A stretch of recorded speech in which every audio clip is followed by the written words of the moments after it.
반갑습니다. 말씀으로 하루를 여는 주름의 백성들을 예수님의 이름으로 축복합니다. 2024년 3월 15일 금요일 오늘 주신 말씀은 마가복음 11장 27절에서 12장 12절까지입니다. 그들은 다시 예루살렘에 들어갔다. 예수께서 성전들에서 거닐고 계실 때에 대제사장들과 율법학자들과 장로들이 예수께로 와서 물었다. 당신은 무슨 권한으로 이런 일을 합니까? 누가 당신에게 이런 일을 할 수 있는 권한을 주었습니까? 예수께서 그들에게 말씀하셨다. 나도 너희에게 한 가지를 물어보겠으니 나에게 대답해 보아라. 그러면 내가 무슨 권한으로 이런 일을 하는지를 너희에게 말하겠다. 요한의 세례가 하늘에서 온 것이냐 사람에게서 온 것이냐 내게 대답해 보아라. 그들은 자기들끼리 의논하며 말하였다. 하늘에서 왔다고 말하면 어찌하여 그를 믿지 않았느냐고 할 것이다. 그렇다고 해서 사람에게서 왔다고 대답할 수도 없지 않은가? 그들은 무리를 무서워하고 있었다. 무리가 모두 요한을 참 예언자로 알고 있었기 때문이었다. 그래서 그들이 예수께 대답하였다. 모르겠습니다. 예수께서 그들에게 말씀하셨다. 나도 내가 무슨 권한으로 이런 일을 하는지를 너에게 말하지 않겠다. 예수께서 그들에게 비유로 말씀하기 시작하셨다. 어떤 사람이 포도원을 일구어서 울타리를 치고 포도즙을 짠 확을 파고 망대를 세웠다. 그리고 그것을 농부들에게 새로 주고 멀리 떠났다. 때가 되어서 주인은 농부들에게서 포도원 소출에 얼마를 받으려고 한 종을 농부들에게 보냈다.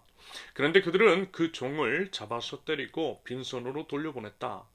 주인은 다시 다른 종을 농부들에게 보냈다. 그랬더니 그들은 그 종의 머리를 때리고 그를 능욕하였다. 주인이 또 다른 종을 농부들에게 보냈더니 그들은 그 종을 죽였다. 그래서 또 다른 종을 많이 보냈는데 더러는 때리고 더러는 죽였다. 이제 그 주인에게는 단 한 사람, 곧 사랑하는 아들이 남아 있었다. 마지막으로 그 아들을 그들에게 보내며 말하기를 그들이 내 아들이야 존중하겠지 하였다. 그러나 그 농부들은 서로 말하였다. 이 사람은 상속자다. 그를 죽여버리자. 그러면 유산은 우리의 차지가 될 것이다. 그러면서 그들은 그를 잡아서 죽이고 포도원 바깥에다가 내던졌다. 그러니 포도원 주인이 어떻게 하겠냐? 그는 와서 농부들을 죽이고 포도원을 다른 사람들에게 줄 것이다. 너희는 성경에서 이런 말씀도 읽어보지 못하였느냐? 집을 짓는 사람이 버린 돌이 집 모퉁이의 머릿돌이 되었다. 이것은 주님께서 하신 일이요 우리 눈에는 놀랍게 보인다. 그들은 이 비유가 자신들을 겨냥하여 하신 말씀인 줄 알아차리고 예수를 잡으려고 했다. 그러나 그들은 무리를 두려워하여 예수를 그대로 두고 떠나갔다. 아멘. 우리 이제 신앙의 본질은 십자가입니다. 십자가는 죽음입니다. 내가 죽는 거요. 남을 죽이는 것이 아니라 십자가 위에서 내가 죽는 겁니다. 십자가 위에서 매달려 죽으신 예수 그리스도와 함께 내가 죽는 것. 이것이 우리 신앙의 본질입니다. 여러분, 죽어야 살아요. 십자가 위에서 죽지 않고 다시 살 수 없어요. 다시 사신 예수 그리스도는 그 전에 먼저 십자가 위에서 죽으셨기 때문에 가능한 것입니다. 만약에 예수님께서 죽지 않으셨다면요, 여러분 부활도 없고 예수님은 결코 그리스도이실 리가 없습니다. 십자가 없이 부활의 영광은 있을 수도 없다라고 하는 것을 여러분 꼭 기억하실 수 있기를 바랍니다. 그런데 이제 참으로 안타까운 것은 이와 같은 신앙의 본질, 이러한 신앙의 기본을 알지 못하는 것인지 아니면 알면서도 이제 그것들을 무시하고 있는 것인지 마치 이제 우상을 숭배하듯 그렇게 이제 우리 신앙에 변질시키는 사람들이 있다라는 것입니다. 여러분, 우상은 자기 욕심을 챙기는 것이라고 했어요. 자기 욕심을 챙기기 위해서 남을 십자가에 못 박는 것, 이것이 바로 우상 숭배입니다. 그래서 정말 그렇게 하고 있더라는 거예요. 남을 못 박아 죽이고 자기 혼자만 살려고 해요. 하지만 여러분 아시죠? 죽으면 살지만 죽이면 죽는다라고 하는 것을 말입니다. 내 욕심을 위해서 남을 죽이면 남도 죽고 결국 나도 죽게 되고 그래서 모두가 죽게 됩니다. 기후위기도 이와 같은 식으로 해석될 수 있다라고 하지 않았습니까? 인간의 끝없는 탐욕 추구를 위해서 자연 생태계를 파괴하니 결국 환경 재앙이 우리 인간에게로 부메랑처럼 돌아왔고요. 그래서 이제 전 지구적인 위기 상황이 찾아왔다라고 했습니다. 우리 모두 온몸으로 여러분 경험하고 있잖아요. 그러므로 여러분, 십자가가 답인 거예요.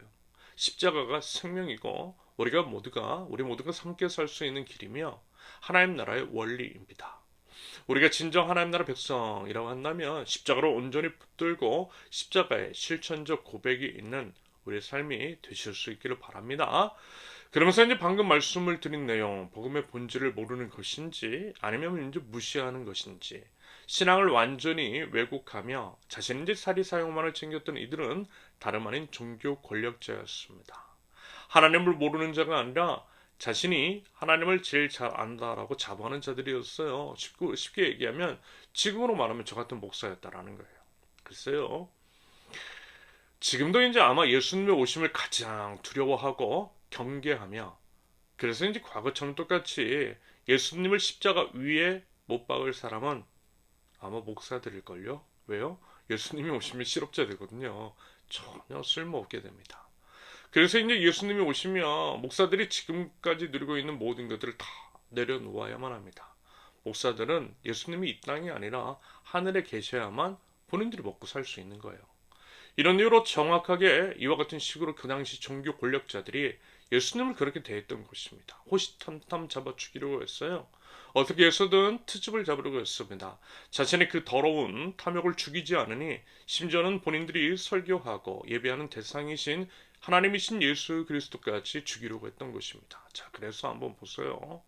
무슨 권위로 이와 같은 일을 하느냐라고 예수님께 따집니다. 지금식으로 말씀을 드려보자면 신학교는 어디 나오고 목사들은 어디서 받았어? 뭐 이런 느낌인 거죠. 라이센스도 없으면서 무슨 설교를 하고 자격도 없으면서 무슨 교회 안에서 사역을 하느냐라고 하는 식의 질문입니다. 보니까요. 사람들이 이제 꼭 이런 식입니다. 그것은 결국 자기 밥그릇을 지키기 위한 싸움인 거죠. 이것이 사실 우리가 이제 속한 세속 사회의 전형적인 구도인 것이고 이 땅 가운데 일어나는 갈등의 본질이며 그것은 모두 죄에서 기인한 것들입니다. 십자가에 못 박아 죽여야 할 죄 본성인 거죠. 아무튼 예수님은 이런 악한 자들을 상대하실 때에 본인들 스스로도 답을 할 수가 없는 질문, 다시 말해서 어떤 답을 하든 자가당착에 빠질 수밖에 없는 질문을 도로 이제 그들에게 돌려주심으로써 직면한 문제를 해결해 나가십니다. 단순하게 이제 그것이 무슨 답변을 회피하신 것이라기보다는 오히려 그들의 논리적인 모순, 더 나아가 그들 안에 있는 죄악을 스스로 깨닫게 하시려는 의도라고 봐요. 말하자면 그들에게도 회개할 기회를 주셨던 거죠. 그런데 뭐요? 안타깝게도 그들은 그 기회마저도 저버리고 오히려 예수님을 더욱더 미워하고 더더욱 죽이려고 달려들었다는 것입니다. 오늘 본문이요 정확하게 여러분 이러한 메시지를 담고 있습니다. 여러분 다시 한번 말씀을 드립니다. 우리 신앙은 십자가입니다. 십자가에 생명이 있어요. 십자가에 매달려야 나도 살고 남도 살고 모두가 살게 됩니다. 그 십자가의 비밀을 아실 수 있기를 바랍니다. 그러면서 이제 사실 우리 신앙이 쉽지가 않다라는 것 말씀을 드렸듯이 십자가니까요. 십자가는 죽음이기 때문입니다. 죽는 것이 쉬운 사람 아무도 없어요. 두려워요. 떨려요. 피하고 싶습니다. 하지만 그래서요. 여러분 주님께서 먼저 십자가 위로 올라가신 것이겠죠. 먼저 본을 보여주신 것입니다.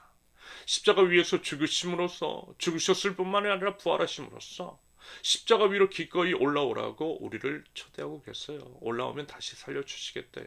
여러분 그 믿음 있으시죠? 부활하신 예수님을 믿는다면 그 믿음이 진짜라면 올라와 보라는 것입니다. 그래서요 여러분 우리 부디 그 십자가 위로 올라갈 수 있기를 바랍니다. 그럼으로써 죽을 때에 다시 사는 십자가의 비밀, 십자가의 능력을 경험하실 수 있기를 바랍니다.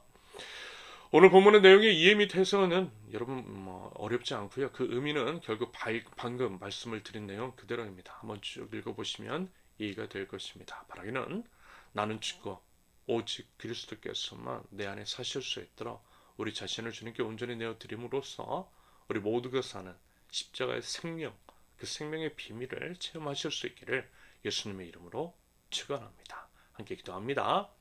생명의 주님을 따르는 것이 생명의 길인 줄로 믿습니다. 설령 그 길이 두렵고 피하고 싶다 할지라도 하나님 저에게 믿음과 용기를 주시어 그 길, 십자가의 길을 걸어가게 하옵소서.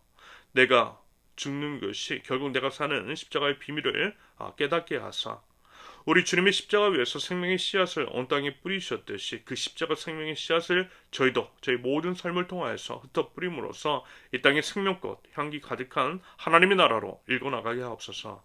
하나님, 영원한 것을 위하여서 영원하지 않은 것들 주님께 감사함으로 드릴 줄 아는 믿음 또한 저희들에게 더하여 주시옵소서. 예수님의 이름으로 기도합니다. 아멘.